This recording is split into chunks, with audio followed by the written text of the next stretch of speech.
Oh, so how long you been with Rims, Darryl? I started around April of April? 21. Yep. Yep. But you have a lot of experience in logistics. You were in the plant and all that stuff too, apparently? Yeah, I've got 25 years in automotive. Oh, okay. Senior management, executive management, plant management. What the hell are you doing here? You should have Gene's job. Yeah, I know, right? Gene's going, hey, easy. That's not what this interview is about. You want me to interview him for the job, Gene? I can do that part if you want. Yeah, there you go. Yeah. Oh, so what made you get into a truck? I drove truck 20 years ago. Okay.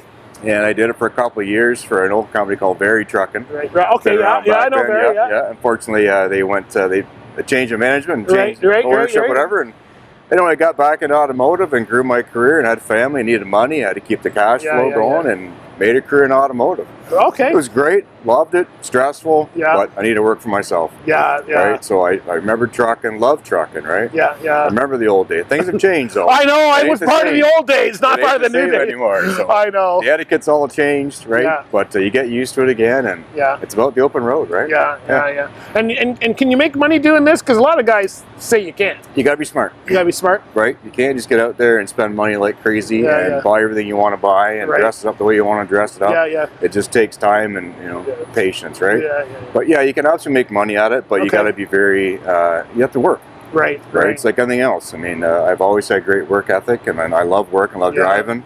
So it works for me. Yeah. I don't mind being away home. Like my kids are growing up and gone, right? So that's a great time. Sometimes your wife is happy to see you go. Yeah, exactly. Right? Oh, you're home this week? Oh, crap. Yeah. When are you leaving again? Sunday, honey. Oh, maybe Saturday, right? No, you have to be able to appreciate it, right? Yeah. Right? So now, is this your first truck? How long? First one up? Nice. My full owner operator, Yeah, was it used or new? Yeah, it's 17. Okay. Yeah, it's pretty dirty right now, but yeah, that's okay. That's okay. It's a working truck. It's supposed to be working, right? So, yeah, it works good for me. And where's your normal run? Where do you go when you? I go wherever the money is. Wherever the money is. Yeah, so you don't care. You just buy the load. I don't mind Jersey. I don't mind New York area, but I mean, you have to get used to that too. Once you get used to the runs, right, it's not so bad.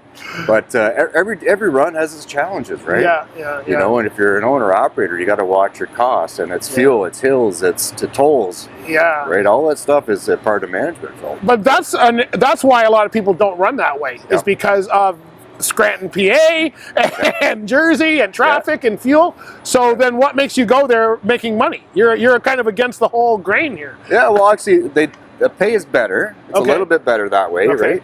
So as long as you can find a way to avoid some of the tolls and take your time, like I'll go down 390 down to 86 and across. It's a nice view. It's a nice ride. Yeah. Right? Takes you a bit longer. Take your time, slow it down, and be easy on the pedal, and you're fine. Okay. All right. Okay. And what's it like being these days? Your customers, are they allowing you guys to sleep there? Or what's that like? I know the parking situation is brutal right now. Parking is probably the biggest changes since 20 years ago. Is right? it? Yeah. There's no parking. Yeah. If you're not there before 7:30 p.m., you're wishing your luck. Yeah. Right? Your chance of getting parking is pretty slim. Wow. I was coming back through, it was 65. Yeah. You know, coming up through Indianapolis the other day, and I figured, it's 6:30 p.m., no problem. Yeah. Get outside, no parking. Wow. No parking. I went to 3 different truck stops. I got 10 minutes left on the clock. Yeah. You know, I know in the States you can go person advance for a little bit, but man, they really watch that stuff, right? So I finally ended up parking on a ramp. Oh, wow. My first time in the ramp in, that long. And Michigan and stuff don't like you parking on the ramp. They used to give us tickets back in the day for parking on the ramp. I don't know if they're still doing that. So now, are you using any of that new technology that's out that shows you where parking spots and booking spots ahead? Have you tried using any of that stuff? I've tried it. You call a couple times into the PA or the TAs and stuff like that. And the first time I used it, they said, we don't make reservations. Like, okay, but why do you say reserved in the parking? That's right. That's a reservation to me, right? So they said, no, it's first come, first serve in some cases, right? Well, then there's no chance. Yeah. New York, you're almost guaranteed to be tight on parking at 7 o'clock at night. Yeah. You got to be down there at 6 and then, get your luck. But I use the apps. I actually have the Ram McNally GPS system. I use that, track my fuel cost. I use that, track my trips, my mileage. It's actually a pretty good section. It's got some bugs I'm working out with it right now because not all the GPS is perfect. Right? Some GPSs will throw you off a ramp and back on the road again. It's like, what are you doing? Right? Just stay. So I run that. I run Google Maps, and plus I run the Hammer app as well. They all work decently, but depends where you are. So I kind of compare the two when I do my routes, and I make sure I have truck stops on the way, and if not, I'll detour. Oh, right? that's cool. That's cool. So the technology is working, because I teach a lot of that stuff, but I haven't been using it. I'm old school. I was on the road for 25, but I've been off the road for 15, right?